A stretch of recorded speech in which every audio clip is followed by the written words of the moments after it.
Congratulations to the people of Niger and to the government of Niger. By now, Niger is going to kick out the last US troop batch that is currently in Niger. Hello, I am Mahlet Ayele, your host at Connect Africa, bringing you the latest from the continent. Now, this has been going on for the past 3 months that they have been dividing it batch by batch. Now, the last batch or the last group of US troops will leave by in August. That is just next month, and this has been proved by the general of the U.S. military from that U.S. military that's basing in Niger now. So why do I say congratulations? Because Niger not only was able to break away from its colonial past, which is French, which they have kicked out all the French troops from their country, but also they are kicking out now the US military, any foreign military. So with this, they are making sure that they keep their own sovereign, their territorial freedom or like their sovereignty with regards to territory. And this is why I say congratulations. They just pushed, I mean, they have paid a price for this. It was not easy, but they have just pushed and they have done it. But the interesting part is that, or the saddest part is that now this US general, he is giving this press briefing from sitting in Abidjan, Cote d'Ivoire. That sounds familiar? Yes, because Cote d'Ivoire and Benin have been betraying Burkina Faso and Niger by training terrorists. We all have heard after the establishment of the Alliance of the Sahel States, President Ibrahim Traore of Burkina Faso has revealed actually with evidence that these countries are used by the government of French to train terrorists in Cote d'Ivoire and in Benin, so that those terrorists go and attack the military of the government military of Burkina Faso and Niger. So now the same is happening in Cote d'Ivoire. It's not only giving its territory for the French military, but also it's now this confirms to the US military. The general is sitting in Abidjan. That's where he's giving the press briefing. Now I'm going to go through it. This US general said. Now a general in the United States Army, his name is Kenneth Ekman. On Wednesday, he said that American troops will be completely pulled out from Niger in August. Now, he also said that he's the head of, the U.S. troops in Africa. They are called AFRICOM. Okay. He also disclosed this to journalists in Abidjan in a press conference, and he said the withdrawal is going well.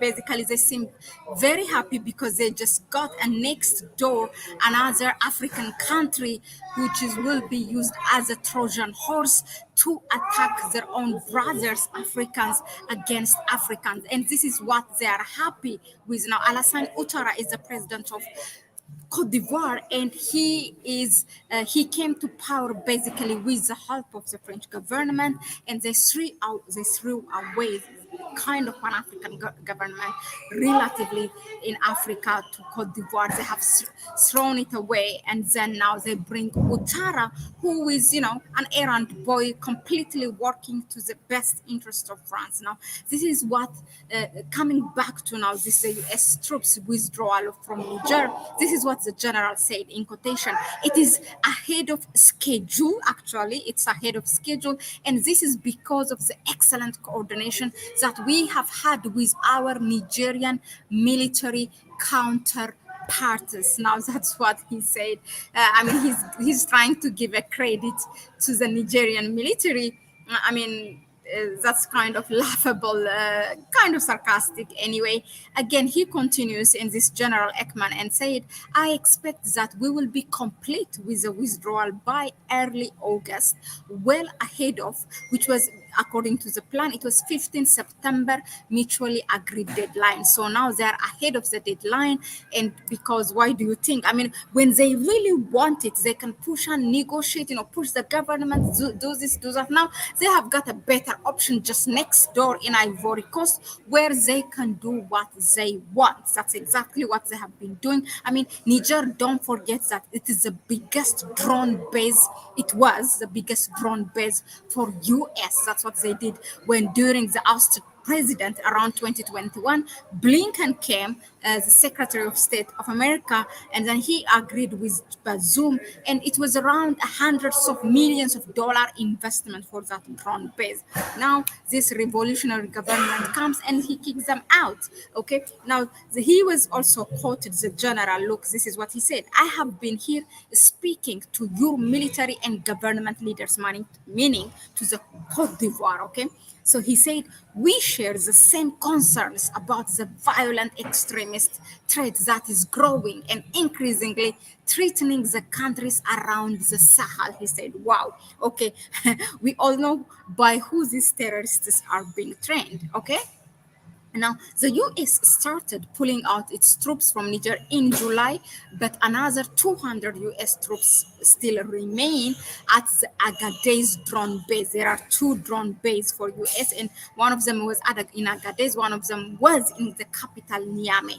Okay, now the US troops were part of an international effort to suppress jihadist forces that regularly strike across the region. I break it down for you. These groups, the terrorist groups, were actually got more in number with their names and, with their attacks.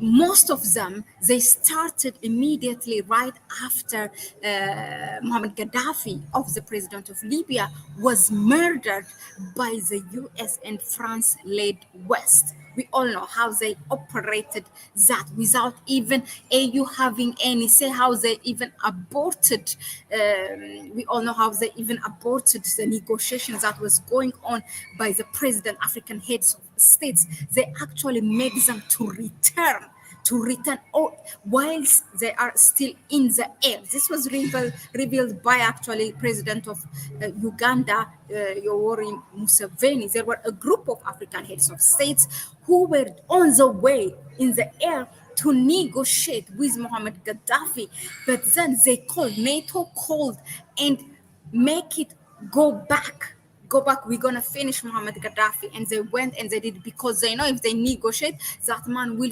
continue to forge, or what he had planned, his vision for the African Union. They know they don't want that.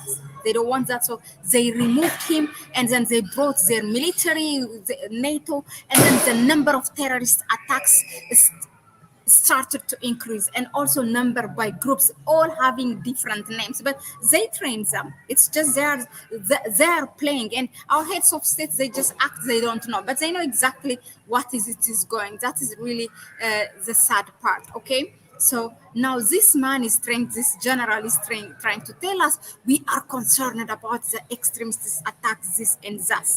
Okay, now, but the Niger military leaders who seized power from July 2023, they said, no, quit. We will deal with these terrorists. It's none of your business. That's what they told them. We will deal with it, because they know exactly who weaponize those terrorist groups, who weaponize them, and who sends them to attack Niger, to attack Niger.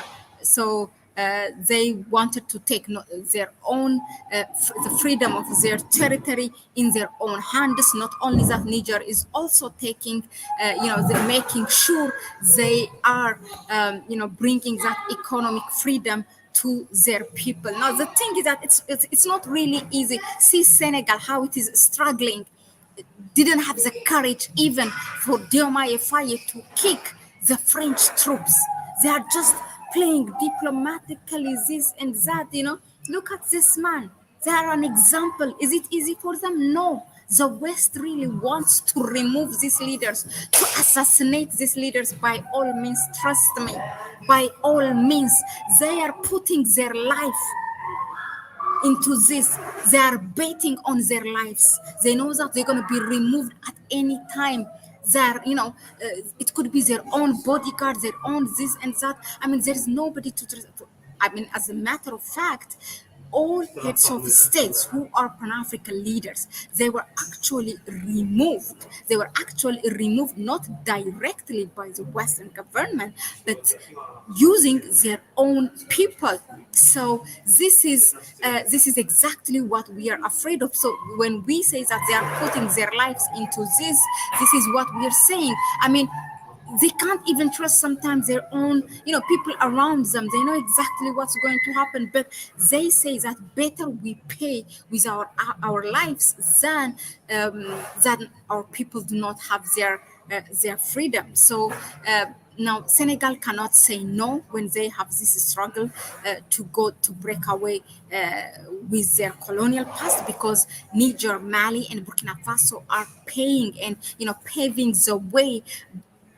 paying, sacrificing their lives, doing this political sacrifice, if you may say. So yeah, that's it for now. Thank you for tuning in. Let us know in the comment section what do you think of Niger's action and the last batch of U.S. troops leaving Niger. So okay, yeah, let us know in the comment section, and we will see. We take it from there. Now it might be noisy where I am, but I'm doing my best really to bring the news as they happen, because what we are trying to do here at Connect Africa is basically to own the narrative before the Western media, even those who seems kind of they are far from the Western mainstream media. They are now trying to take all our narratives, all our what's happening in Africa, to give it a narrative from their own angle. But there's nothing like owning our own narrative. So that's what we are trying to do. Please go ahead and subscribe to the channel. Give it a like if you find it what we bring you is relevant and informative enough, and share the video with others. If you want to support us further, you can donate to our PayPal account in the description section. I will see you on the next one. There are more happening in the Alliance of the Sahel states, also continental wide. Okay. Hello, the Juma Boutique. It's better to stand for something that stands for nothing at all. Nobody respects a sellout. Exactly. And these people have shown us now. No African heads of states can tell us, oh, our economy is controlled this by this and that, because these people have made it really difficult by setting a precedent that in fact it is possible to break away completely from your colonial past, both to get that economic freedom and also territorial freedom. The Juma, yes, what did you say? The West doesn't respect Al-Assad. Oh, Ouattara is a sellout. He's a complete sellout, and he's not shy about it, you see how Blaise Compaoré, exactly, that was the man. He was removed, but he can't go home to Burkina Faso. Oh my God. Yeah, there is a lot to say. Thanks again. And I'll see you on the next one. More coming on Senegal and Dangote, and we have on Burkina Faso as well. I will see you on the next one. Ciao, ciao.